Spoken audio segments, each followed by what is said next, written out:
And now we turn our focus on to a pressing issue in Nigeria, building collapses. In the past year, Lagos State alone has witnessed several tragic building collapses resulting in loss of lives and properties. Now, this alarming trend underscores the urgent need for stronger regulations and enforcement to prevent such disasters. Now, in the last year alone, Lagos State has recorded numerous building collapses, including the tragic incident in Lagos Island, where a 4-story building came crashing down, and the recent mosque collapse in Mushin, which claimed the lives of 3 worshippers, including a 12-year-old boy. Now, these incidents highlight severe lapses in building standards, enforcement, and maintenance. And so to help us understand the underlying issues and possible solutions, we're joined by 2 experts. First, we have Babatunji Adegoke. He's the Technical Secretary of the Nigerian Society of Engineers, and he joins us live in the studio. Welcome. Thank you. And also to add more perspectives from a developer's point of view, we have Dr Oluwatosin Olatujoye. He's the Group CEO, Zylus Group International. Again, welcome. And welcome, gentlemen. I'm going to get started with you. Thank you so much for coming on. Let me get started with you, Babatunji. Building collapses have been, they've become alarmingly frequent in Lagos, for the last 1 month now. Can you explain the primary causes of these incidences that we're seeing? Yeah, thanks for having me. When we talk about building collapse, it's difficult to pinpoint the cause to a particular, to a particular reason. There are several causes that can cause building collapse. We've seen an incident where a religious organization claimed that the collapse of their, of their building was as a result of a natural occurrence. So that's one cause. It could also be that the designs are defective. That rarely happens because I believe that professionals are thorough and they do their, their jobs to the best of their ability. It could be as a result of materials that does not meet the required standards and specifications. It can also be as a result of poor workmanship. So those are the primary causes, although there could be some other causes as well. I'd like to talk to Dr. Olatujoye, please. So, Doctor, from a developer's point of view, what are the common challenges faced in adhering to building regulations and ensuring structural integrity?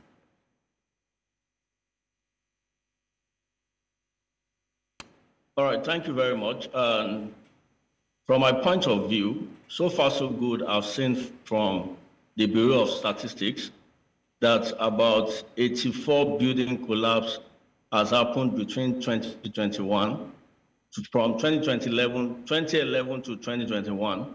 And the cost of this is not practically identified because, when a building collapses, it's very hard to know exactly what has happened. But from my own point of view and from the experience in terms of building construction, I'm sure that there are some basic understanding that needs to be put in place when construction is about to start. Building collapse is not as a result of probably the point at which the building is collapsing, is as a result of the structure being put in place even before you start construction. And I have seen from the course of my experience in real estate that we have some people that are quantity surveyor. Quantity surveyor, we apply to be a contractor in a project. And as a quantity surveyor, you don't have the technical know-how on how to check the structure, on how to check the civil on engineering part of the construction. So this could lead to not having the expertise knowledge to construction. And I've also seen that in terms of regulatory authority, a lot of developers or a lot of people building in the country find it difficult to relate their building process with the building control authorities.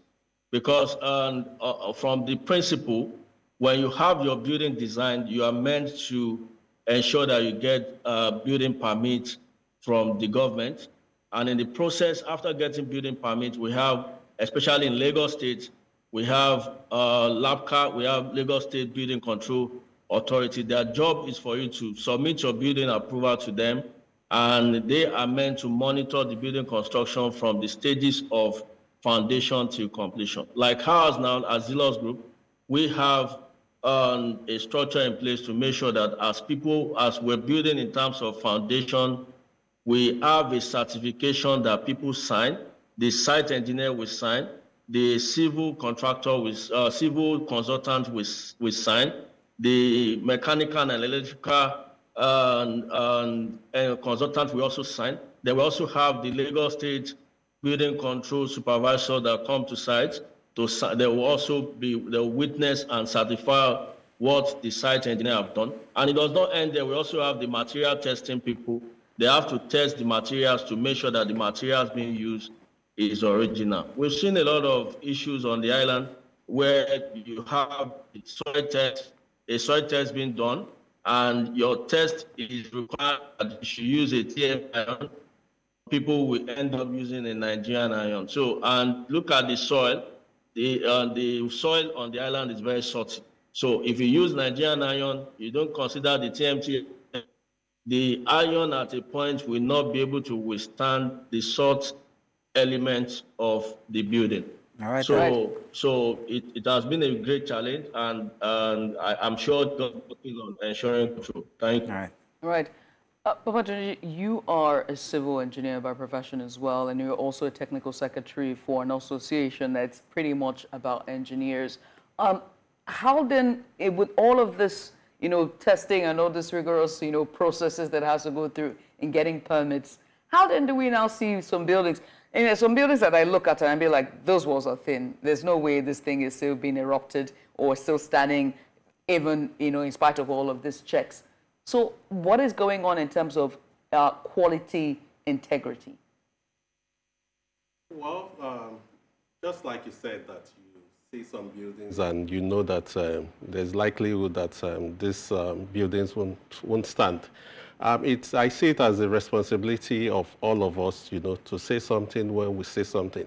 So if you see such buildings, I see it as your responsibility to alert the necessary regulatory agencies, such as the Lagos State Building Control Agency, LAPSCA. But on the part of engineers, we are doing a lot. We hold seminars all the time to discuss, issues like building collapse. The Nigerian Institution of Civil Engineers, for instance, which is another organ of the NSC, has organized, road walks to create more awareness about this building collapse.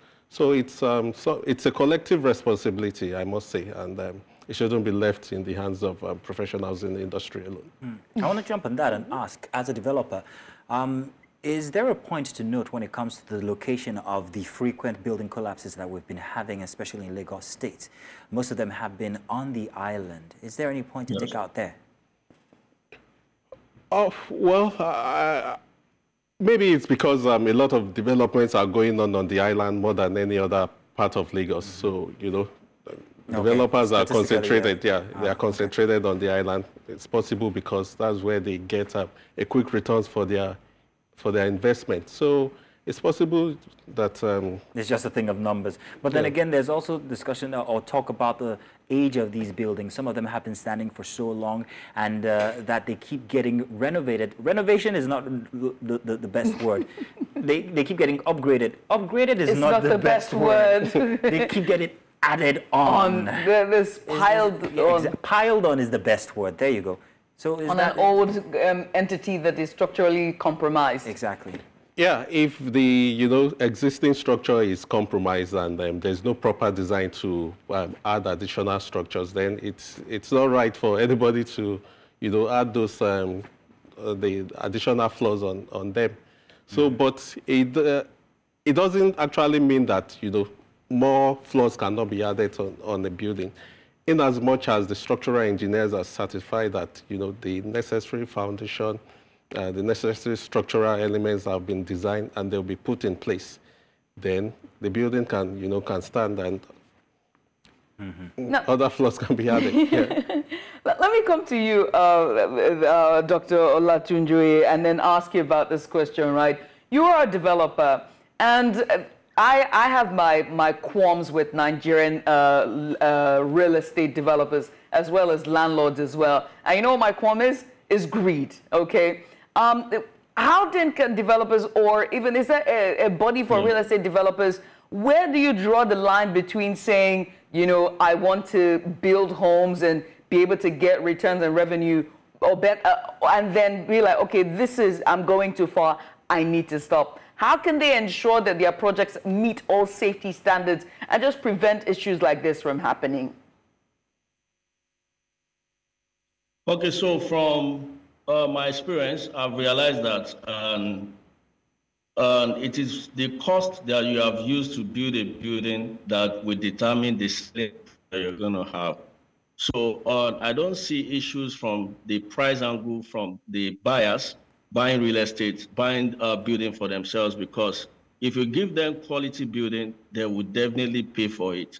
So as the other person said, that everybody needs to work together to ensure that we put safety in place from the developer's point of view.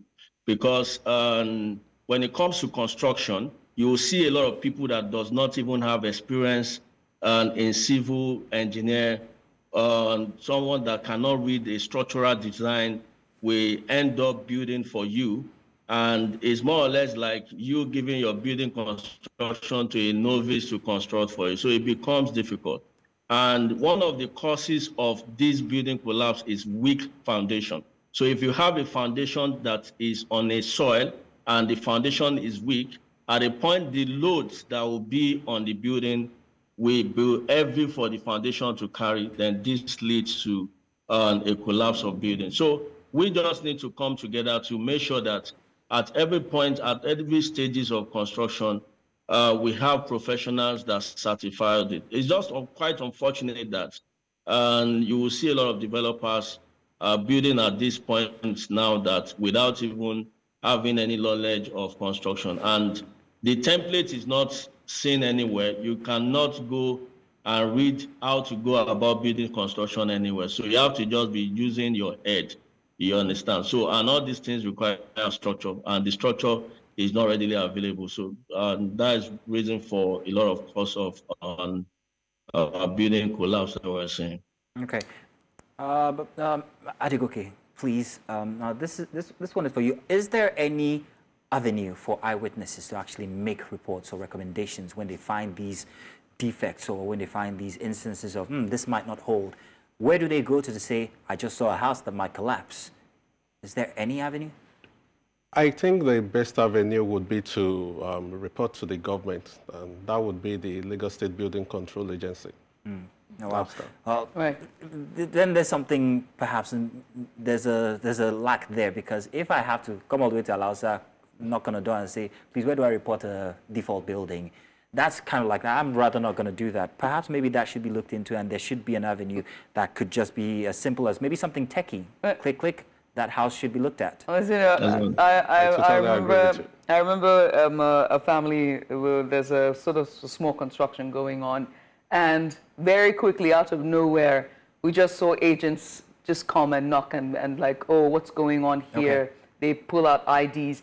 And I was surprised at how these people came out from nowhere, you know. And they said, oh, we're not doing any sort of construction. We're just trying to make repairs. And then the person said, oh, okay, well, and then for real, they pull up with their boss.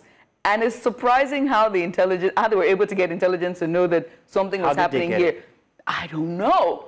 So that was so interesting. That's your family people, that's your village people. That was so interesting, right? But again, it also speaks about the intelligence as well, right? And which now takes me to my last question. And I want to bring both the doctor and as well as developer and Adegoke in the studio. How can there be synergy? Because one of the points that he made was about quacks who purport themselves as civil engineers, as architects, architectural designers, who stand and pretend to be able to know these things, who are novices at this job. So how then can there be a synergy where quacks are being nipped in the bud and novices will not begin building a 8-story building with piles or on piles, or even with materials that are supposed to be for 5-story building apartments? Yes, there has been a lot of advocacy and awareness on the part of the engineers, the Nigerian Society of Engineers, for instance, and the Council for the Regulation of Engineering Nigeria, that's COREN. The fact that someone, studied engineering in school does not actually make that person a professional, and it doesn't give that person the right to practice without adequate supervision. So it's important that you and I engage, professionals alone, those that are registered with their professional organization. COREN in engineering, for instance, ACON for architects. We have QSRBN for quantity surveyors, SOCON for surveyors. So it's important that these are the people we engage, on our project in order to stem this menace of building collapse. Mm. And Dr. Olatunjoye, you also, I would like to have your take on that question, please. All right, thank you very much. From developers' point of view, I would say that everything should start from documentation. So when you're starting a project, the government, in collaboration with developers or anybody building, should try and probably document the engineer, especially the COREN certified people, because building construction is divided into phases. Like this, the structural part of it must be done by a builder, a certified builder, or a civil engineer certified by COREN. For me, I won't give any building construction to anybody that I know is not COREN certified. Your certificate, your COREN certificate will be with me. And if anything go wrong, I'm going to publish you that you are the one that made this to happen. So from the documentation aspect of it, I think government should probably try to enforce the fact that people that should be in charge of building construction or supervise the building construction must be a certified person. And in terms of the construction itself, we also need to start checking from stages. At least if a stage is being done and you see that it's not properly done, this calls for you to change whoever that you have there to supervise the project. So once all this are being done and is properly done, and also developers should probably avoid cutting corners, because the structural design, I've said, use TMT iron for this construction. Don't go by the side and start mixing probably a local iron or something. So if all these things are strictly followed, then I believe it will reduce what we're talking about. Thank you. Well, thank you very much, Dr. Oluwatosin Olatujoye. And of course, I want to say thank you to you as well, Mr. Adegoke, for coming through and giving your expert opinion on the matter as we look at building collapses in Lagos and, of course, Nigeria. Thank you indeed. Thank you.